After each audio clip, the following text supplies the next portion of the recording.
Assalamualaikum warahmatullahi wabarakatuh. Salam sejahtera bagi kita semua. Om Swastiastu, Namo Buddhaya, salam kebajikan. Alhamdulillah, alamin. Assalatu wassalamu ala surfil anbiya wal mursalin wa ala alihi wa sahbihi ajma'in. Yang terhormat Bapak Aryo Kurniawan, MPD selaku dosen pengampu mata kuliah keterampilan berbicara. Yang kami hormati teman-teman dari kelas 2A Prodi Pendidikan Bahasa Indonesia dan para penonton yang kami banggakan. Puji syukur marilah kita panjatkan atas kehadirat Allah Subhanahu wa taala yang telah memberi kita kesehatan, karunia dan hidayahnya sehingga kita dapat tetap terus merasakan perkuliahan dengan nyaman, aman dan tentram. Selawat berbingkaikan salam senantiasa kita kirimkan kepada Nabi besar kita baginda Nabi Muhammad sallallahu alaihi wasallam yang telah membimbing kita dari alam jahiliyah menuju alam yang serba canggih, serba berteknologi seperti kita rasakan pada saat ini. Halo teman-teman sekalian, pada video kali ini aku bakal membahas sesuatu yang berbeda, yaitu membahas mengenai aksara kaganga. Oke, mungkin teman-teman di sini banyak yang belum tahu apa itu aksara kaganga. Sedikit for your information gitu ya. Untuk aksara kaganga ini adalah aksara asli dari suku Rejang. Untuk membahas lebih lanjut, mari tetap nonton video saat ini, oke? Video kali ini, oke? Teman-teman sekalian, seperti kita ketahui bersama bahwa di seluruh dunia itu terdapat lebih dari 1.500 kelompok bahasa dan dibagi menjadi 4 rumpun bahasa. Yang pertama itu ada rumpun bahasa Altai, yang kedua ada rumpun bahasa Austris, yang ketiga ada rumpun bahasa Indo-Eropa, dan yang keempat itu ada rumpun bahasa Semit. Nah, teman-teman di sini mungkin ada yang belum tahu suku Rejang itu di mana gitu ya. Suku Rejang itu adalah salah satu suku asli yang terdapat di Provinsi Bengkulu. Dan untuk terbanyak itu ada di Kabupaten Rejang Lebong, Kabupaten Lebong, dan Kabupaten Kepayang, serta ada juga di Kabupaten Bengkulu Utara. Tapi di tempat-tempat lain juga ada suku Rejang, tetapi yang mendominasi gitu, yang banyak itu ada di kabupaten yang saya sebutkan tadi gitu. Oleh para ahli, untuk bahasa Rejang ini sendiri dikelompokkan ke dalam bahasa Austronesia, Polinesia Barat yang terdiri dari kelompok Kamaro, Enggano, Barito, Dayak Barat, Sunda, Jawa, Sumbawa, Moklen, Kalimantan, Sulawesi Selatan, bahasa Pulau, dan bahasa Rejang. Kalau kita perhatikan sendiri nih teman-teman, tidak ada satupun kelompok bahasa di Polinesia Barat yang mirip dengan bahasa Rejang. Karena bahasa Rejang sendiri, menurut para ahli itu hanya orang Rejang sendiri yang bisa mengartikannya. Karena berbeda dengan kelompok-kelompok bahasa yang lain. Jadi sulit diartikan atau diterjemahkan langsung oleh selain orang Rejang gitu. Tetapi saat ini bahasa Rejang sendiri mengalami banyak sekali pengikisan. Pengikisan yang dimaksud ini adalah pengikisan tentang bahasa aslinya. Karena kenapa? Pertama, maksudnya budaya luar. Kedua, pengaruh budaya asing. Ketiga, termasuk pengaruh dari budaya dari dalam juga ya, seperti dari suku-suku lain atau dari bahasa Indonesia sendiri gitu. Lalu teman-teman sekalian, suku Rejang itu telah memiliki ketujuh unsur budaya universal. Nah, salah satu tadi aksara kaganga. Nah, ini akan kita bahas bersama, yaitu aksara kaganga. Aksara kaganga sendiri juga dikenal sebagai tulisan ulu, aksara Rejang, lepiakjang gitu. Tulisan ulu itu, kalau tulisan ulu merupakan mahakarya hasil ciptaan leluhur atau dari leluhur suku Rejang sendiri sebagai alat berkomunikasi pada saat itu yang dikembangkan oleh leluhur mereka sejak masih di Pinang Belapis pada era 400 sebelum Masehi gitu. Istilah tulisan ulu ini sering dipakai oleh penulis dari Belanda. Karena kenapa? Tulisan ini berkembang di ulu-ulu sungai. Seperti ulu sungai Ketahun, ulu sungai Salai, ulu sungai Amen, hulu sungai Musi, dan di ulu-ulu sungai lainnya. Istilah kaganga sendiri diperkenalkan oleh Marvin Jaspan pada tahun 1964. Penamaan itu berpedoman pada 3 huruf pertama, itu kaganga. Oke, mungkin teman-teman semua ada yang belum tahu ada berapa abjad di huruf kaganga itu. Ada kaganga, tadana, babama, cajanya, sarala, yawaha, a gitu. Aksara Rejang ini berkembang di hulu sungai terus dan dipergunakan sebagai alat berkomunikasi oleh suku Rejang.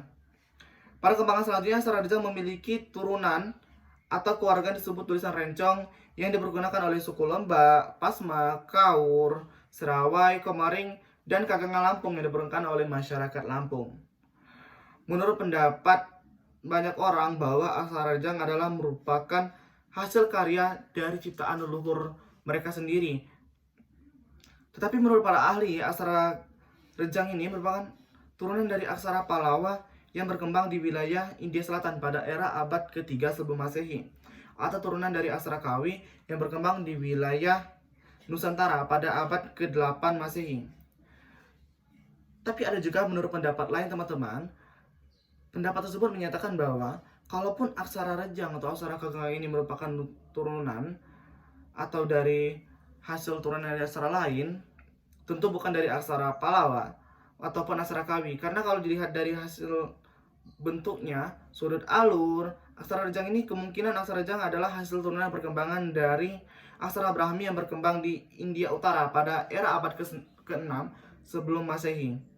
Hanya saja aksara Brahmi itu ditulis dari kanan ke kiri, sedangkan aksara Rejang atau aksara Kaganga itu ditulis dari kiri ke kanan.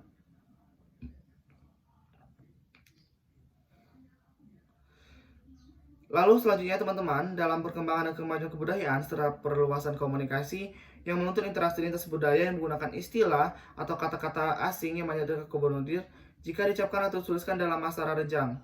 Keterbatasan dari aksara Kaganga ini mengakomodir bunyi yang ada dalam tatanan bahasa Melayu modern ditutupi dengan penggunaan aksara lain yang mencakup perbendaharaan bunyi lebih banyak, sehingga aksara Rejang dan turunannya ditinggalkan.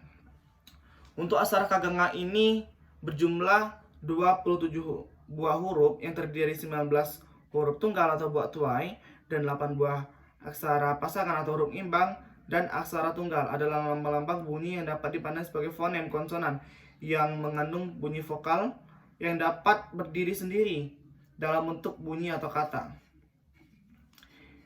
Lalu untuk tanda baca, terdapat 13 tanda baca dari aksara Kaganga ini sendiri, teman-teman. Jadi, oke. Sebelum kita lanjut ke selanjutnya, aku bakal mempraktekkan atau memberitahu ini huruf-huruf yang ada di aksara Kaganga seperti tandanya, huruf imbang dan tanda baca, oke?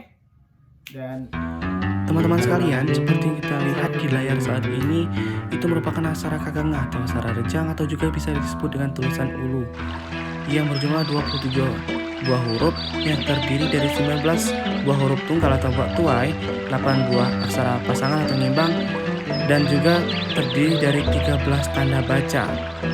Di sana ada tanda baca, aksara Kaganga, dan huruf nyimbang gitu ya.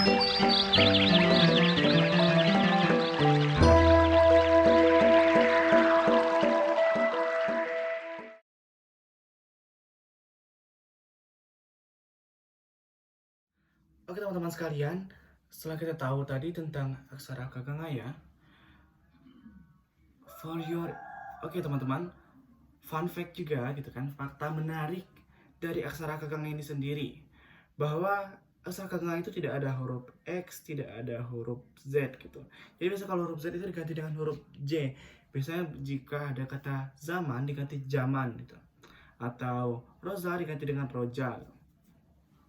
Teman-teman juga harus tahu nih, dulu di mana sih biasanya aksara Kaganga itu sering ditulis? Nah, aksara Kaganga dulu itu ditulis biasanya di pelepah pohon, di batang-batang bambu, lalu ada juga yang ditulis di atas batu gitu ya. Mungkin ini ada contoh penulisan aksara Kaganga pada saat itu. Aksara Kaganga ini juga tidak digunakan hanya untuk berkomunikasi, tetapi juga untuk menuliskan obat-obat, untuk menuliskan mantra-mantra gitu ya. Mungkin itu teman-teman. Setelah itu kita bakal teman-teman sekalian, seperti yang kita lihat kembali di layar ini, itu adalah aksara Kaganga yang tulis di bilah-bilah bambu, pelepah pohon, dan batu. Karena pada zaman itu belum secanggih sama sekarang yang penulisannya di buku atau di kertas gitu ya. Jadi saat itu masih di alat seadanya.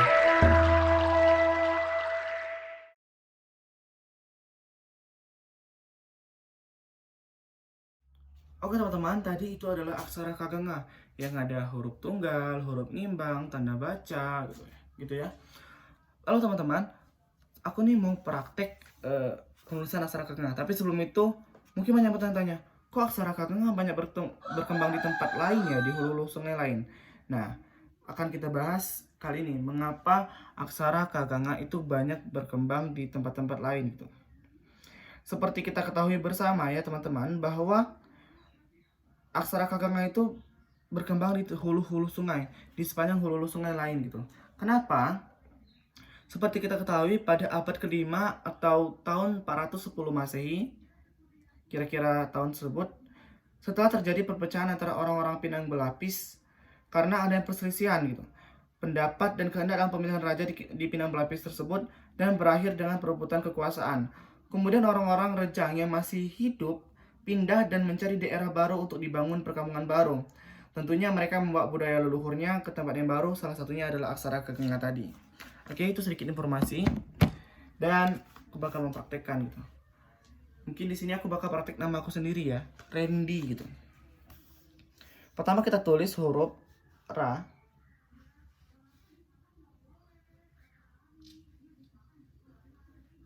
Ini huruf, kelihatan? Huruf Ra. Kemudian kita tambah huruf E. Kita beri tanda garis di sini. Lalu kita kan ada huruf imbang enda, kemudian kita letakkan huruf enda di sini. Lalu tanda baca I di sini. Lalu huruf ini dibaca Re, Ndi. Nah, Randy. Lalu kita, mungkin nama bapak dosen kita ya. Kita bakal nulis nama bapak dosen kita, Bapak Rio Kurniawan. Seperti tadi kita tulis dulu huruf Ra. Lalu kita beri tanda baca di sini menjadi I, Ri. Lalu kita letakkan lagi huruf A yang diberi tanda baca di belakangnya seperti silang.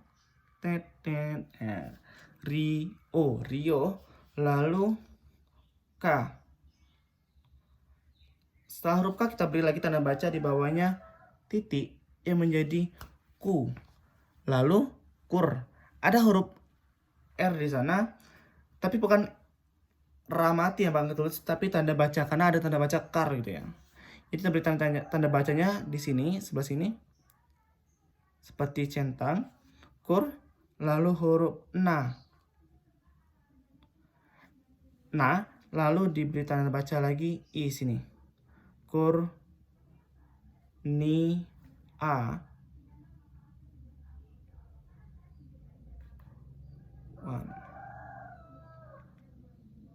Huruf wan diberi tanda baca di titik 2 di atas menjadi Kurniawan. Oke, ini dibaca Rio Kurniawan. Oke, ini ya, Rio Kurniawan. Oke teman-teman sekalian, itu adalah aksara kaganga. Di sini mungkin kalau teman-teman ada yang mau sharing-sharing bersama mengenai aksara kaganga ini, bisa langsung ya komen aja di bawah ini, nanti kita sharing-sharing bersama mengenai aksara kaganga. Mungkin kalau ada kesalahan dari penyebutan atau kesalahan dari informasi, sedikit kesalahan informasi, saya mohon maaf gitu ya. Saya menerima semua koreksi dari teman-teman sekalian mengenai video saya ini. Karena di sini seperti saya katakan di awal tadi, saya bukan mau mengajarkan, tapi saya mau sharing informasi atau mau bertukar informasi dengan teman-teman sekalian mengenai aksara kaganga ini. Dan perlu kita ingat ya teman-teman, kita jangan sampai melupakan budaya asli dari suku kita gitu. Kalau bukan kita ya siapa lagi? Sampai kapan kita harus seperti ini? Kita mencintai budaya luar, kita lupa dengan budaya kita sendiri. Mungkin di sini banyak teman-teman yang bisa menulis huruf Jepang, huruf Korea, huruf Cina, tapi lupa kalau di daerah kita sendiri ada aksara. Mungkin bisa dikatakan hanya sedikit loh anak-anak muda yang mau belajar mengenai aksara ini. Jadi teman-teman semua, ayo, selagi kita masih diberi kesehatan, diberi kesempatan oleh Allah, oleh Tuhan Yang Maha Esa gitu ya, kita mari belajar bersama-sama, tetap melestarikan budaya kita. kita harus tetap melestarikan semua yang ada di daerah kita, terutama hal-hal baik atau budaya-budaya tersebut. Oke, mungkin itu saja yang dapat saya sampaikan. Lebih dan kurang saya mohon maaf. Kalau ada salah-salah kata saya mohon maaf juga teman-teman. Kepada Allah sama ampun. Wabillahi taufiq wal hidayah. Wassalamualaikum warahmatullahi wabarakatuh. Terima kasih semuanya.